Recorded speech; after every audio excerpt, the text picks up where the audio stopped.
বললেন, এ কবরের মাটি, এ কবর শোন, আজ আমি তোর বুকে কাকে রাখবো তুই কি তা জানিস?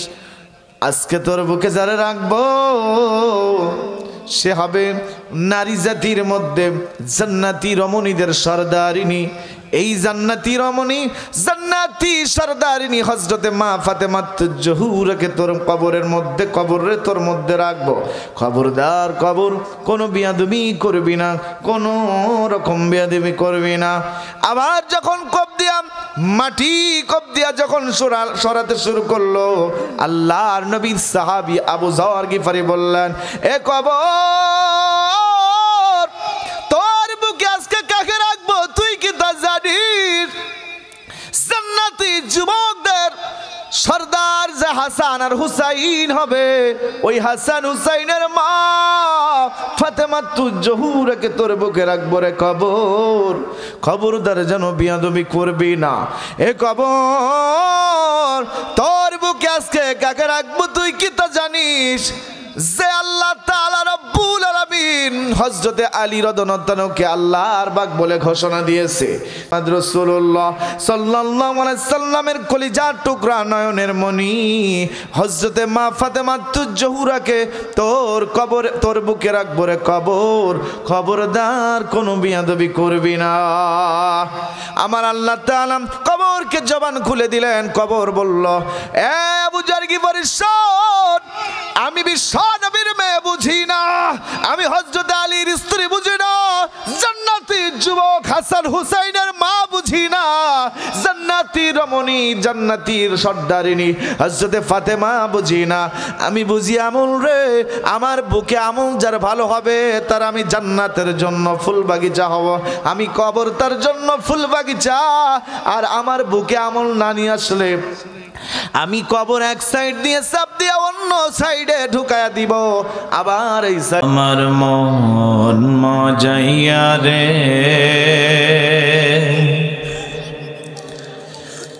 দিল মজায়া মুর্শিদ নিজের দেশে যা। আমার মন মজাইয়া রে, দিল মজায়া মুর্শিদ নিজের দেশে যা। ও মুর্শিদ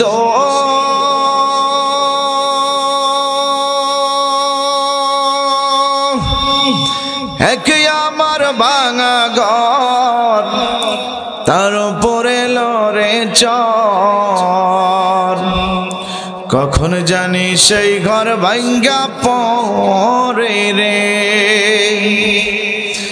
আবের নেওয়ারি রে, কাসাবাসের বেড়া রে, আবের নেওয়ারি রে, কাসাবাসের বেড়া রে, বাজার লুটিয়া নিল চোরি রে। আল্লাহুম্মা সাল্লি আলা। সেই কোনো দিন আসবে না রে করো যদি ভয়, বিপ্লব মানে জীবন দেওয়া বসে থাকা নয়।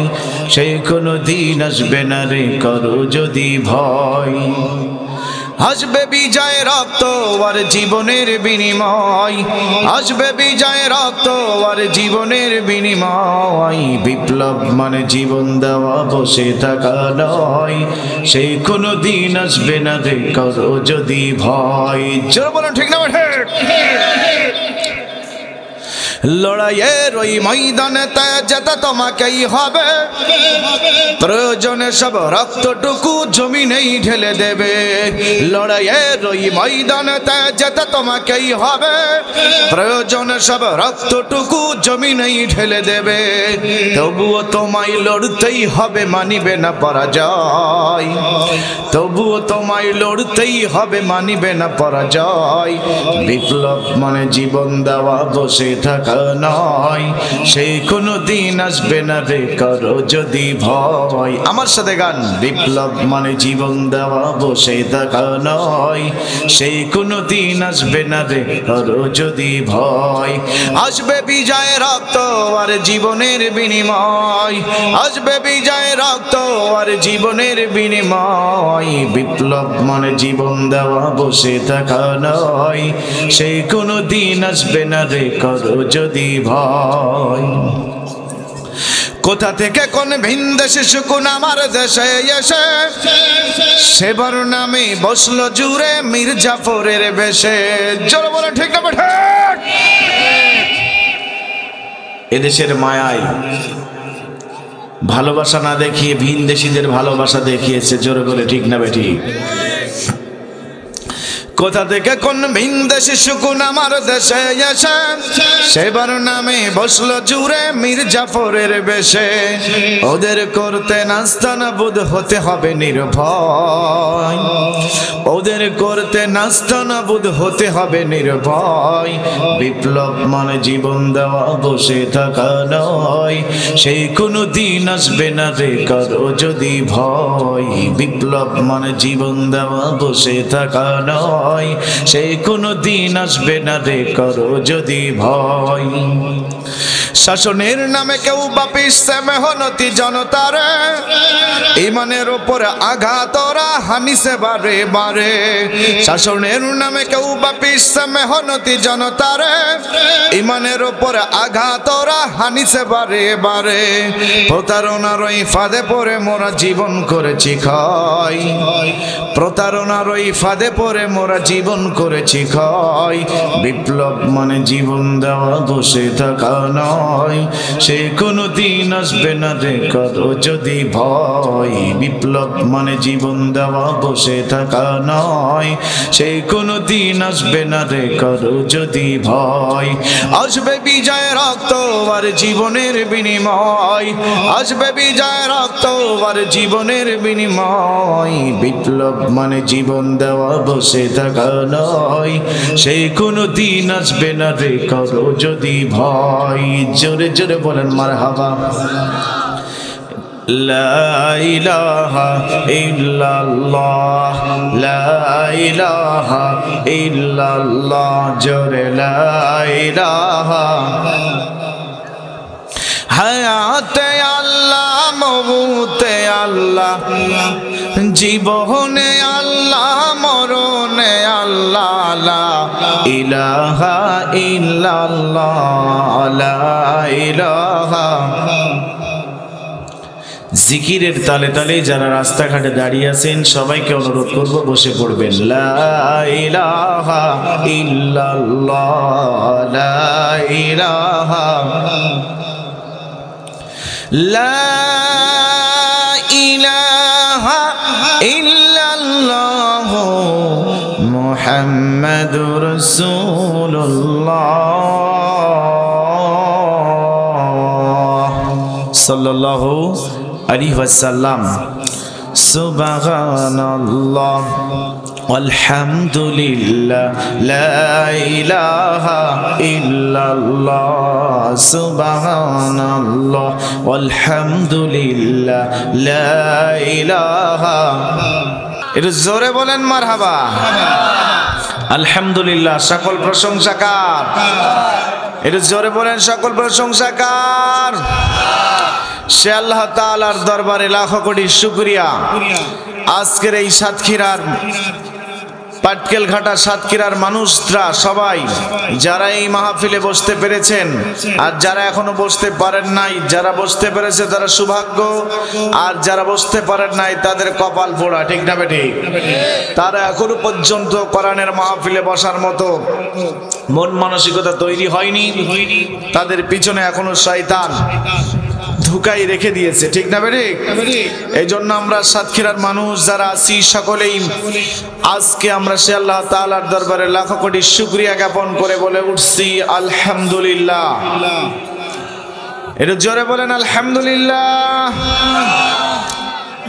পয়গম্বরের পয়গম্বর, উম্মতের কান্ডারি, মদিনার তাজিরের নবী, সেই নবীর প্রতি দরুদ ও সালাম জবান ছেড়ে দিয়ে বলে উঠছি সাল্লাল্লাহু আলাইহি ওয়াসাল্লাম।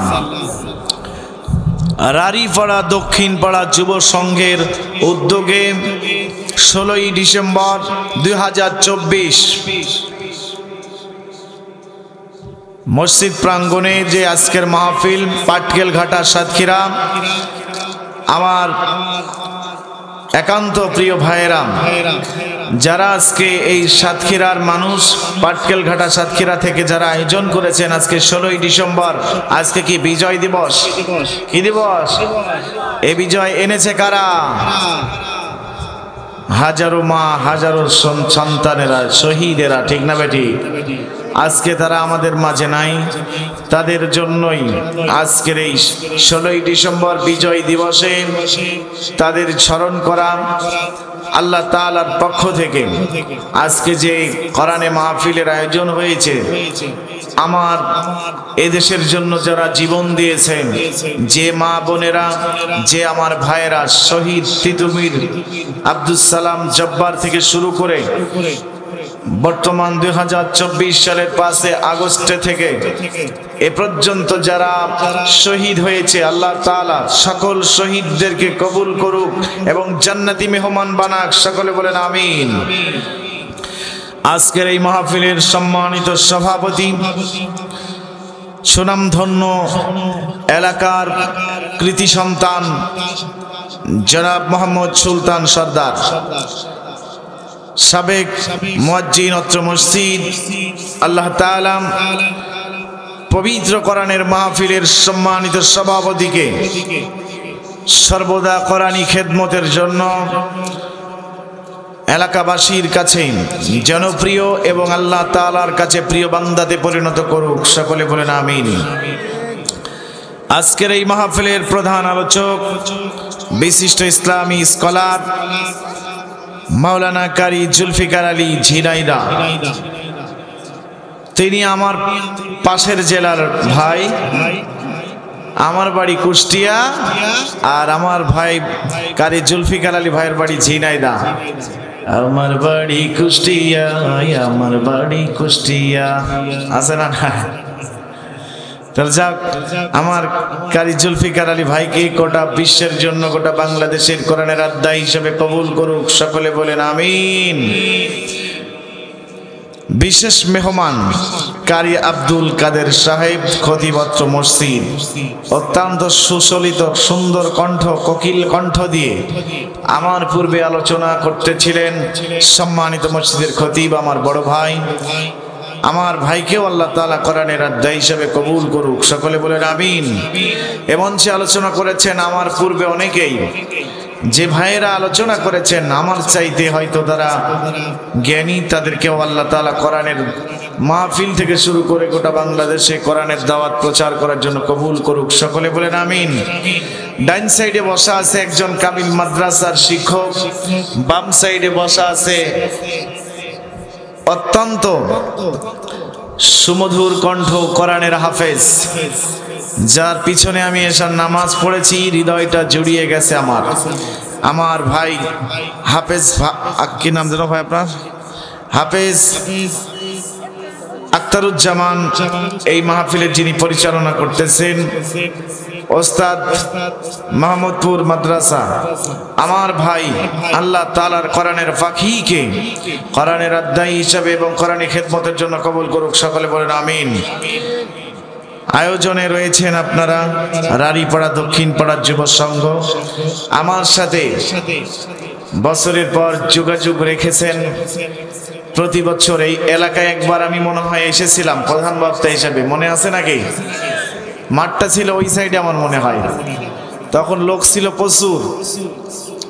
রাত মনে হয় 2:30 পর্যন্ত আপনাদেরকে বসায় রাখছিলাম নাকি? আমার শামীম, আলিম আর শামীম, দুই ভাই না? আব্দুল আলিম আর শামীম ভাই আমার সাথে যোগাযোগ রাখেন।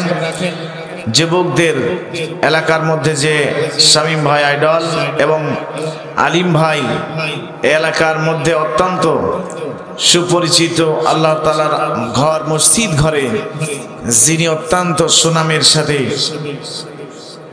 দানের হাতটা বাড়িয়ে দিয়েছেন, সেই ভাই থেকে শুরু করে যারা স্বেচ্ছাসেবক, বৃদ্ধ উপদেষ্টা থেকে শুরু করে যারা এই মাহফিলে জড়িত রয়েছেন, আমার সামনে বসে আছেন কোরআনের প্রাণ প্রিয় শ্রোতা, আমার ভাই, আমার পিতার সমতুল্য, কসিকাসা মাসুম বাচ্চা থেকে শুরু করে পর্দার আড়ালে মা ফাতেমা, রাবেয়া, কুলসুমার অনুসারী সকলের প্রতি আমি আরেকবার আমার পক্ষ থেকে দোয়া দিয়ে দোয়া আপনাদের কাছ থেকে নিয়ে আমি আলোচনা শুরু করব ইনশাআল্লাহ।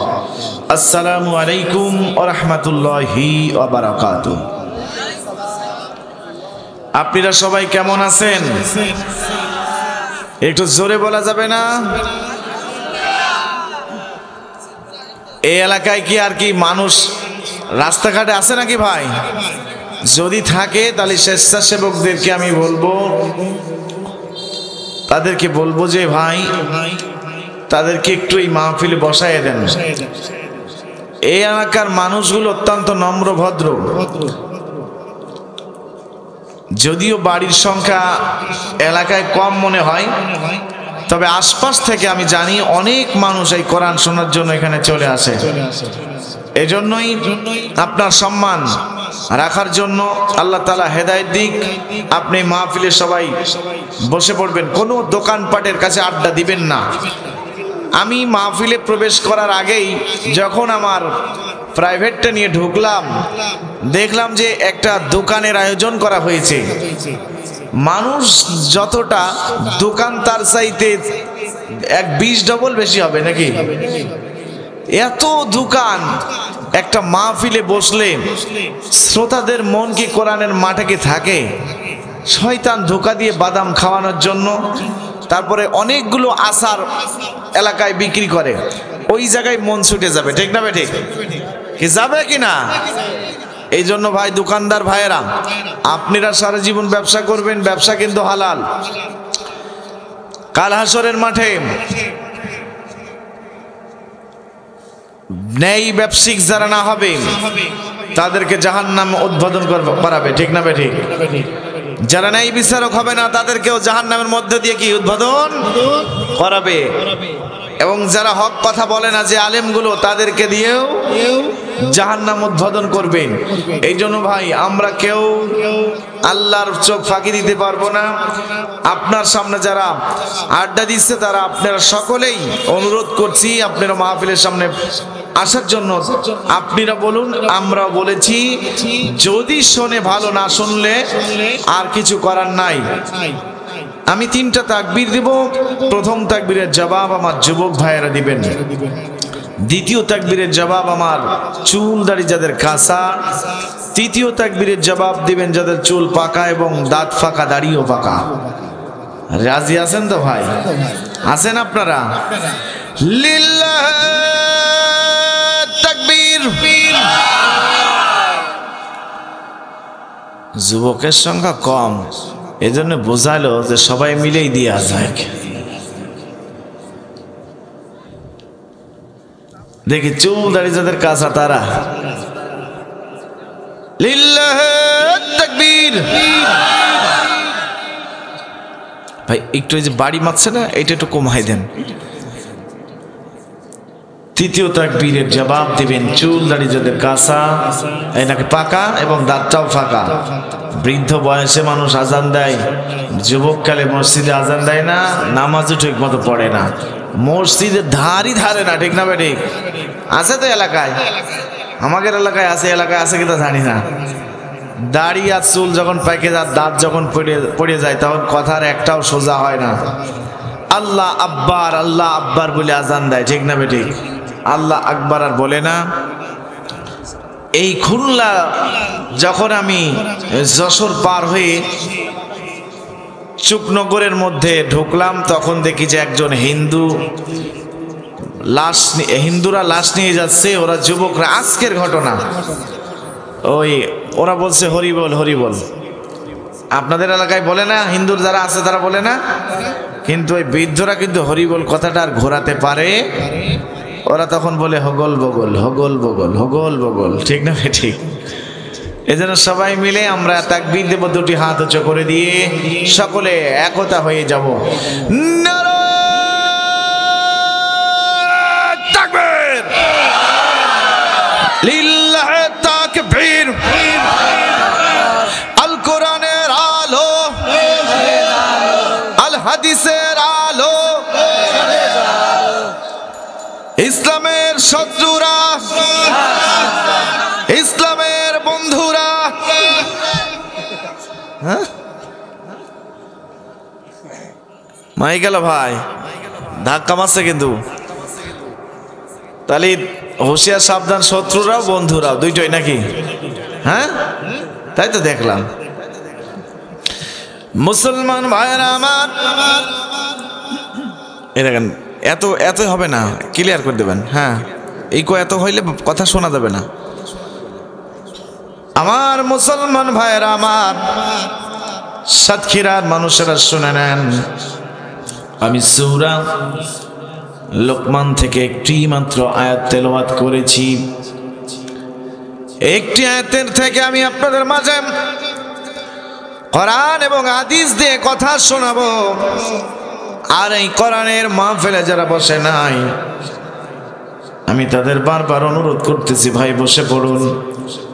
কারণ যখন তখন আমার যদি আজরাইল ভিড়ে যায়, তখন কবরে যাওয়াই লাগবে, ঠিক না বেঠিক? কোরআনের মাহফিলে বসেন, কোরআন রাস্তায় জীবন দিয়ে যদি আমার আপনার জীবন চলে যায়, তাহলে আমার আপনার কোনো বৃথা যাবে না। আমার আল্লাহ তাআলারও কোরআনের রাস্তায় জীবন দেওয়া মানুষগুলোর জন্য আমার আল্লাহ কোরআনে বলে দিয়েছেন, ওয়ালা তাকুলু লিমা ইউকতালু ফি সাবিলিল্লাহি আমওয়াত বাল আহইয়া ওয়ালাকিন লা তাশউরুন।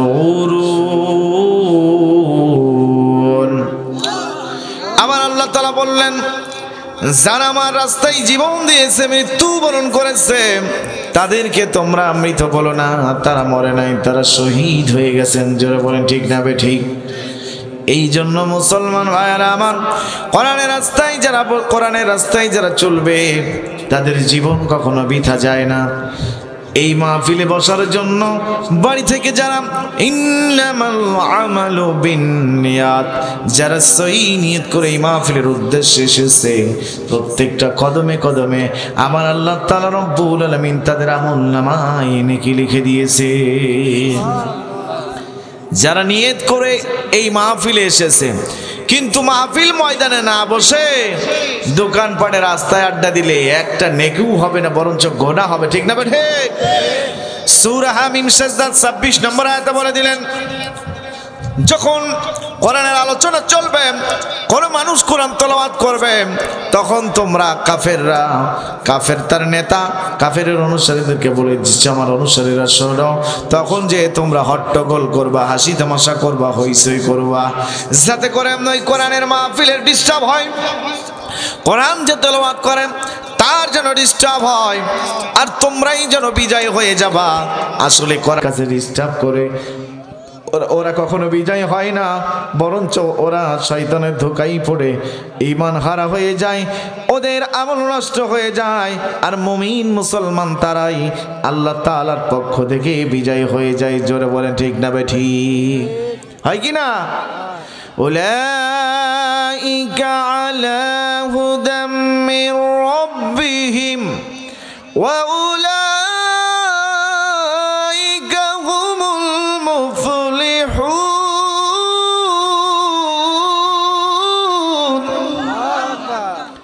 ওরাই বিজয় হবে, ওরাই সফল হবে যারা আমার আল্লাহর রাস্তায় জীবন দেয়, আমার আল্লাহ রাস্তায় চলে, আমার আল্লাহ রাস্তার জন্য সময় ব্যয় করে, ওরাই কিন্তু সর্বদা বিজয় হয়েছে। মুসলমান ঠিক না বে ঠিক? 16টা বছর ধরে যেই মানুষগুলো আজকে মার খেয়েছে, যেই মানুষগুলো জেল খাটলো, গুম হয়ে গেল, এরা কখনো ঠকে নাই, এরাই বিজয় হয়েছে, ঠিক না বে ঠিক? কথা বলতে হবে, বিজয় হয়েছে কিনা? এরাই দেখেন এদেশে আছে, এরাই কিন্তু আবার সেই কোরআনের মাঠেই রয়েছে, কোরআনের মাঠ ছেড়ে চলে যায় নাই। যখন কোরআনের মাহফিলে বাধা এসেছে তখনও তারা ছিল, এখনো আছে। কিয়ামতের আগ পর্যন্ত যদি কোরআন প্রেমিক থেকে থাকে তাহলে কিয়ামত হবে না।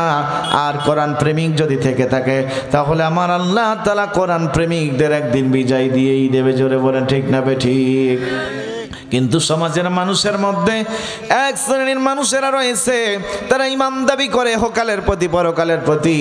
এই জন্য আমার আল্লাহ তাআলার পবিত্র কোরআনের মধ্যে বলতেছে, ওয়া মিনান নাসি মান ইয়াকুলু আমান্না বিল্লাহি ওয়া বিল ইয়াউমিল আখিরি ওয়া মা হুম বিমুমিনিন।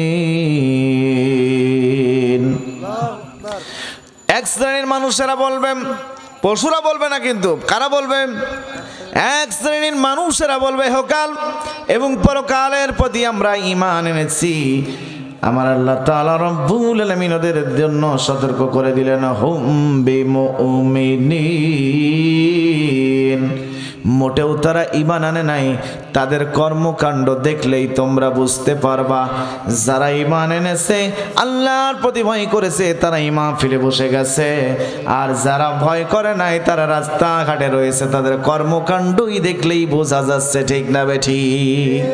কথা বলেন ঠিক না বেঠিক? রাস্তার সামনে যারা গেটের সামনে দাঁড়িয়ে আছেন, সবাই ভিতরে চলে আসেন, সবাই ভিতরে চলে আসেন। মুসলমান ভাইয়েরা আমার, আমি আপনাদের মাঝে সূরা লুকমানের একটি মাত্র আয়াত তেলাওয়াত করেছি। এই আয়াত থেকে আপনাদেরকে কথা শোনাবো। ও মুমিন মুসলমান ভাইয়েরা আমার, শুনে নেন। আল্লাহ তাআলা রব্বুল আলামিন দুনিয়াতে নবী পয়গম্বর পাঠিয়েছে, একের পর এক সবাইকে দাওয়াতের কাজ দিয়া পাঠাইছে। প্রত্যেক নবী রাসূল এসে প্রত্যেক নবীরাই তাদের কালেমার দাওয়াত দিয়েছে, দ্বীনের দাওয়াত দিয়েছে। ঠিক না বেঠিক? জোরে বলেন ঠিক না বেঠিক? যে নবী, যত রাসূলগণ এসেছে দুনিয়ার বুকে, প্রত্যেকেই কার দাওয়াত নিয়ে এসেছে? কালেমার দাওয়াত। আল্লাহর পক্ষ থেকে তাদের দাওয়াত মানুষের কাছে পৌঁছিয়ে দিয়েছে। আমার আপনার শেষ নবী বিশ্বনবী জনাবে মুহাম্মদ রাসূলুল্লাহ সাল্লাল্লাহু আলাইহি সাল্লাম, তিনিও 40 বছর বয়স পর্যন্ত দাওয়াত দিলেন না। 40 বছর বয়স পর্যন্ত মায়ের গর্ভ থেকে দুনিয়ায় যখন আসলেন, সেদিন থেকে শুরু করে 40 বছর বয়সে পৃথিবীর বুকে বিশ্বনবীর একটাও শত্রু হয় কি হয়েছিল? একজনও শত্রু হয় নাই। বিশ্বনবী জনাবে মুহাম্মদ রাসূলুল্লাহ সাল্লাল্লাহু আলাইহি সাল্লাম যখন 40 বছর বয়সে নবুয়ত প্রাপ্ত হয়ে গেলেন, তিনি তখন কোরআনের আইনকে প্রতিষ্ঠিত করার জন্য দ্বীন প্রচার করতে শুরু করলেন। আর গোটা বিশ্বের মধ্যে ছড়িয়ে দিলেন যে একমাত্র ধর্মের নাম হলো ইন্নাদ দীনা ইনদাল্লাহিল ইসলাম। একমাত্র মনোনীত ধর্মের নাম হলো ইসলাম। আর ইসলাম হলো জীবন বিধান, শান্তি। এই জীবন বিধান তখন সমাজের মধ্যে, দেশের মধ্যে মক্কা মদিনা থেকে প্রচার করতে শুরু করলো। আর শত্রু হয়ে গেল কে? আবু জেহেল সহ আবু জেহেলের অনুসার যারা ছিল, তারাই বিশ্বনবীর শত্রু হয়ে গেলেন। জোরে বলেন ঠিক না বেঠিক? বিশ্বনবীর শত্রু হলো 40 বছর বয়সের পর থেকে 23টা বছর। কয়টা বছর? আপনাদের কি শীত লাগতেছে? আওয়াজ দিবেন। কয় বছর? 23 বছর। বিশ্বনবী 10টা বছর দুনিয়ার বুকে মক্কা মদিনায় তিনি প্রেসিডেন্টের দায়িত্ব পালন করলেন। এই 10টা বছর সঠিক বিচার করলেন, হক বাতিলকে চিনায় দিলেন। কেউ কারো জমি মেরে দিতে পারল না। ভাইয়ের হক, বোনের হক, বাবার অপমান, মায়ের অপমান সমাজ থেকে উঠে যেতে লাগলো। সকলেই তখন কালেমার দাওয়াত গ্রহণ করতে লাগলো। জোরে বলেন আল্লাহু আকবার। বিশ্বনবী জনাবে মুহাম্মদ রাসূলুল্লাহ সাল্লাল্লাহু আলাইহি সাল্লাম বদরের যুদ্ধে যখন যুদ্ধ করার জন্য প্রস্তুতি নিলেন, কাফেরেরা 1000 কাফের চলে আসলো বিশ্ব নবীর মাত্র 313 জন ইমানদার নিয়া মুমিন নিয়া 2 রাকাত নামাজ ওই আল্লাহর নবী জমিনের মধ্যে পড়ে নিয়ে সিজদা দিয়ে বলল, আল্লাহর কাছে বলল, আল্লাহ 10টা বছর বেঁধে দাওয়াত দিয়ে দিয়ে মাত্র 313 জন আমি এই ইমানের রাস্তায় আনতে পেরেছি। জোরে বলেন আল্লাহু আকবার। সামান্য 313 জন নিয়া ওই কাফের বাহিনী, সহস্র বাহিনী রয়েছে, কেমন করে ওদের সঙ্গে যুদ্ধ করব? আল্লাহ তুমি আমাদের সাহায্য করো। ইয়া আইয়ুহাল্লাযীনা আমানুস্তাঈনু বিস-সাবরি ওয়াস-সালাহ ইন্নাল্লাহা মা'আস-সাবিরিন।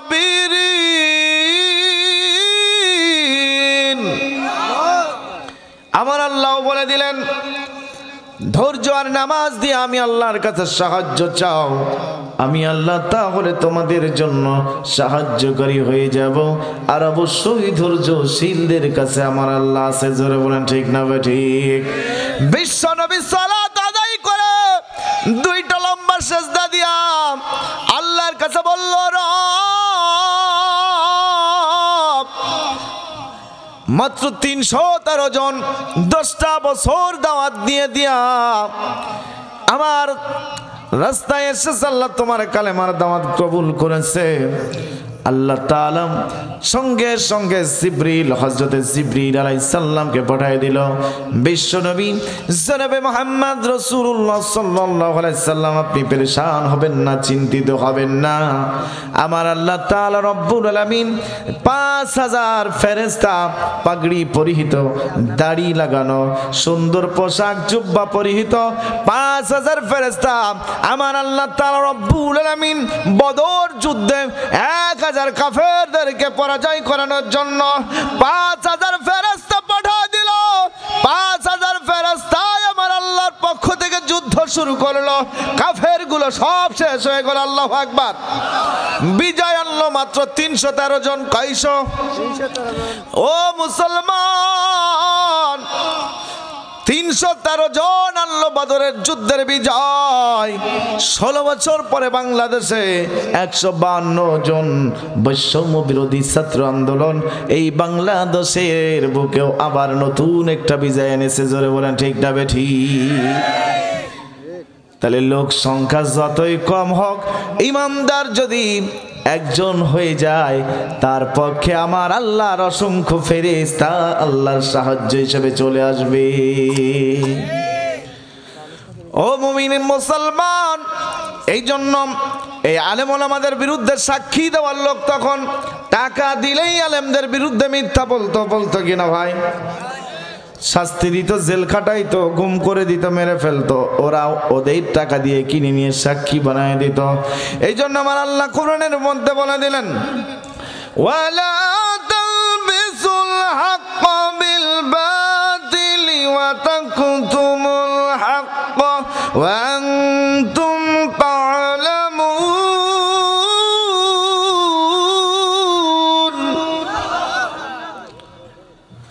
আমার আল্লাহ তাআলা রব্বুল আলামিন বললেন, তোমরা সত্যকে মিথ্যার সঙ্গে মিশ্রিত করে ফেলো না। জেনে শুনে সত্য কখনো গোপন করো না। আর সত্যের পক্ষে তুমি যখন সাক্ষী দিবা, সত্য কাটাই দাঁড়িয়ে থাকতে হবে, মিথ্যা সাক্ষী দেওয়া যাবে না। জোরে বলেন ঠিক না বেঠিক? এ মুমিন মুসলমান, খুলনা বিভাগের সুনামধন্য কোরআনের পাখি, গোটা বিশ্বের মধ্যে সেরা মরহুম আল্লামা দেলোয়ার হোসেন সাইদি সাহেব, আল্লামা দেলোয়ার হোসেন সাইদি রাহিমাতুল্লাহ গোটা বিশ্বের বুকে একজন কোরআনের পাখি হিসেবে পরিচিত। তিনি কোরআনের পাখি হিসেবে এই জন্যই পরিচিত, শুধু কোরআন প্রচার করে নাই, তিনি ইমানের দিক থেকেও 1 নাম্বার ছিলেন। জোরে বলেন আল্লাহু আকবার। মুমিন মুসলমান, বাতিলরা যখন জেলখানার মধ্যে জুলুম করতে শুরু করলো, জুলুম করার পরে দেখলো বাংলাদেশের সরকার, জুলুমকারী সরকার দেখলো দেখলো যে আল্লামা দেলোয়ার হোসেন সাইদি রাহিমাতুল্লাহকে অর্থাৎ সাইদিকে যদি আমরা আমার দলে আনতে পারি তাহলে গোটা বিশ্ব গোটা বাংলাদেশ আমার হাতের মুঠোয়। সোজা আঙ্গুলে যখন ঘি উঠাইলো না, উঠতে চাইলো না, তখন এই বাংলাদেশের জুলুমবাদ সরকার, ফ্যাসিস্টবাদ সরকার তখন আঙ্গুলটা বাঁকা করলো। বাঁকা করে শহীদ আল্লামা দেলোয়ার হোসেন সাইদি রাহিমাতুল্লাহকে বলল, ও সাইদি সাহেব, আপনি যদি আমার কাছে ক্ষমা চান তাহলে আমি আপনাকে মাফ করে দিব আর আমার দলের আপনার নেতা বানায় নিব। এমন কথা যেমন আবু সুফিয়ান বলেছিল খোবাই হযরতে খোবাই আদি রাদিয়াল্লাহু আনহুকে। এবার আল্লাহ তাআলার বান্দা শহীদ আল্লামা দেলোয়ার হোসেন সাইদি রাহিমাতুল্লাহ বললেন, এই বাতিলকে বলে দিলেন, আমি দেলোয়ার হোসেন সাইদি জেলখানার মধ্যে সারা জীবন যদি বন্দী থাকতে হয় বন্দী থাকবো, ফাঁসির কাজটা যদি ঝুলতে হয় ঝুলবো, আমাকে যদি মেরে ফেলো তাও ফেলতে পারো, আমারে গুম করে দিবা তাও দিতে পারো, কিন্তু আমি দেলোয়ার হোসেন সাইদি কখনো তোমার কাছে মাথা নত করবো না, তোমার কাছে ক্ষমা চাইবো না, কারণ ক্ষমা চাইবো আমার রবের কাছে। আল্লাহু আকবার। এ মুমিন মুসলমান এক নাম্বার ইমানদার হওয়ার কারণে তাকে কোরআনের পাখি বলা হলো। ইমানটা দুর্বল নয়। এই দেলোয়ার হোসেন সাইদি রাহিমাতুল্লাহ বললেন, আমাদের বর্তমান জামাতের আমিন ডাক্তার শফিকুর রহমান সাহেব ঢাকায় আমরা যখন একটা অনুষ্ঠানে গেলাম, উনি তখন বললেন, আমাদের ওই অনুষ্ঠানে বলে দিলেন যে আমি 2 বার সাইদি সাহেবের সাথে সাক্ষাৎ করেছিলাম জেলখানার মধ্যে। আমি বারবার যখনই এই মাপ চাওয়ার কথা, ক্ষমা চাওয়ার কথা বলে দিলাম, সাইদি সাহেব জীবন দেবে তবুও ক্ষমা চাইবে না বলে দিল। আল্লাহু আকবার।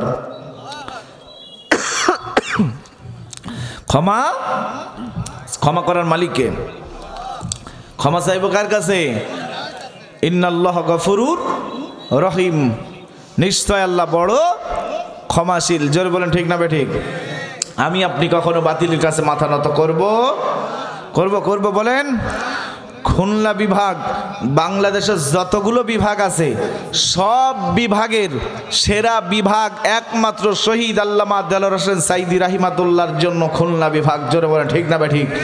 আর সেই বিভাগের ছেলে আমরা, খুলনা বিভাগের যশোর, ঝিনাইদহ, কুষ্টিয়া সব যখন এর মধ্যে জড়িত, তখন আমরা জানাইতে চাই, গোটা বিশ্বকে বোঝাইতে চাই, জানিয়ে দিতে চাই, শহীদ আল্লামা দেলোয়ার হোসেন সাইদি রাহিমাতুল্লাহ যেমন ভাবে বাতিলের কাছে মাথা নত করে নাই, ওই জুলুমবাজদের বিরুদ্ধে যুদ্ধ করার যদি ডাক আসে আমরা সেই যুদ্ধে অংশগ্রহণ করব, রক্ত দিতে হলে দেব, কুরবানি হতে হলে হব, তবুও তাদের কাছে মাথা নত করব না। কারা কারা হাত দেখান?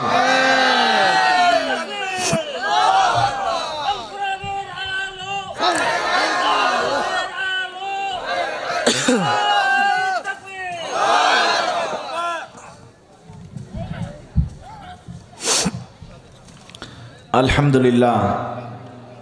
সম্মানিত হাজিরিন, তাহলে আমরা মুসলমান হয়ে মরতে চাই, ঠিক না বেঠি? আমরা কখনো জুলুমের যদিও শিকার হব, তারপরও মাথা নত করব না, ইমান বিক্রি করব। যদি ইমান বিক্রি করি তাহলে আমার আপনার কবরে যে শাস্তি আছে না নাই? দুনিয়ার সবচাইতে নিয়ামত ভরা মেয়ে আল্লাহর নবী, বিশ্ব নবী জনাবে মুহাম্মদ রাসূলুল্লাহ সাল্লাল্লাহু আলাইহি সাল্লামকে উপহার দিলেন মা ফাতেমাতুজ জহুরা। এই মা ফাতেমাতুজ জহুরা গোটা বিশ্বের যত মা বোন আসবে সকল মা বোনদের জান্নাতি রমণী, জান্নাতি সর্দারিনী হবেন। জোরে বলেন আল্লাহু আকবার। এই মা ফাতেমা বিশ্ব নবীর কনিষ্ঠ আদরের সুন্দর মেয়েটি, জান্নাতি যুবক হাসান আর হুসাইনের কলিজার মা, ছেড়ে খোদা যাকে আল্লাহর বাগ বলে খ্যাত দিয়েছেন হযরতে আলী রাদিয়াল্লাহু আনহুর স্ত্রী মা ফাতেমাতুজ জহুরা তার স্বামী হযরত আলীকে বলতেছে, শোনো, আমার বাবা বলে গেছেন আমার বাবা মরে যাওয়ার 6 মাস পরে আমার মৃত্যু হবে। যেদিন 6 মাস পূর্ণ হয়ে যায় সেদিন বলছে, দেখো স্বামী, আমি যদি তোমার কাছে কোনো অন্যায় করে থাকি, যদি কোনো রকম কষ্ট তোমাকে দিয়ে থাকি, আমি ফাতেমা তোমার কাছে ক্ষমা চাচ্ছি। ওগো আমার প্রাণের স্বামী, হয়তো আমি তোমার সমস্ত কথা, তোমার সমস্ত খেদমত আমি ঠিক মতো করতে পারি নাই, এজন্য কোনো যদি ভুল ত্রুটি হয় স্বামী গো, তুমি আমারে মাফ করে দিও। আর আমার ওসিয়তটা শোনো, আমি যদি মারা যাই কোনো লোকজন জানাবে না, আমার 2 সন্তান আর আপনি 3 জন। আপনার সবচাইতে ভালো একটা বন্ধু যাকে বিশ্বাস করেন হযরতে আবু যর গিফারিকে আপনি দাওয়াতটা দিবেন, আর কাউকে দিবেন না। 4 জন খাটিলা ধরতে যেহেতু লাগে, এই 4 জনা মিলে রাতের আধারে আমারে জানাজাই করে জানাজা পড়ে আমারে কবরস্থ করবেন। কারণ সমাজের লোক জেনে গেলে বিশ্বনবী জনাবে মুহাম্মদ রাসূলুল্লাহ সাল্লাল্লাহু আলাইহি সাল্লামের মেয়ের কথা, ফাতেমার কথা শুনলে গোটা মক্কা মদিনার মানুষগুলো একত্র হয়ে যাবে। আমি কেমন লম্বা ছিলাম, আমি কেমন সুন্দর ছিলাম, আমি ভেটে ছিলাম না মোটা ছিলাম, যখন জেনে যাবে তাহলে আমার আল্লাহ তাআলা কবরে যাওয়ার সঙ্গে সঙ্গে আমাকে আযাব ভোগ করা লাগবে। এজন্য স্বামী খবরদার, পৃথিবীর কোন মানুষকে যেন আর না জানানো হয়। ফাতেমাতুজ জোহরা ওসিয়ত দেওয়ার পরে তিনি আল্লাহর তরফ থেকে ডাকে সাড়া দিয়ে দিলেন। আল্লাহর ডাকে সাড়া দিলে বিশ্বনবীর জামাই মা ফাতেমার স্বামী হযরতে আলী রাদিয়াল্লাহু তাআলা চলে গেলেন আবু যর গিফারির বাড়িতে।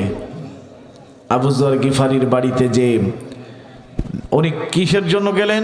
কবর কাটার জন্য আর খাটিলাটা ধরার জন্য। মুসলমান ভাইয়েরা আমার,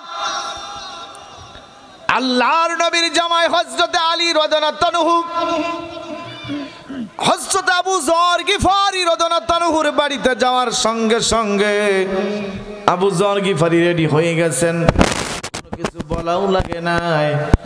আল্লাহর নবীর জামাই হযরতে আলী রাদিয়াল্লাহু তাআলা বললেন, আবু যর গিফারি রে, আমি তোমার এখনো কোনো কিছুই বলি নাই, ডাকিও তো নাই ঠিক মতো, তুমি আমার সামনে হাজির হইলে কিভাবে? আল্লাহর নবীর সাহাবী হযরত আবু যর গিফারি রাদিয়াল্লাহু তাআলা বললেন, ও ভাই আলী শোনো, আমার আল্লাহ তাআলা রব্বুল আলামিন বললেন, হে কবরের মাটি, হে কবর শোন, আজ আমি তোর বুকে কাকে রাখবো তুই কি তা জানিস? আজকে তোর বুকে যারা রাখবো সে হবে নারী জাতির মধ্যে জান্নাতি রমণীদের সরদারিনী। এই জান্নাতি রমণী, জান্নাতি সরদারিনী হযরতে মা ফাতেমাতুজ জোহরাকে তোর কবরের মধ্যে, কবরে তোর মধ্যে রাখবো। খবরদার কবর কোনো বিয়াদবি করবি না, কোনো রকম বিয়াদবি করবি না।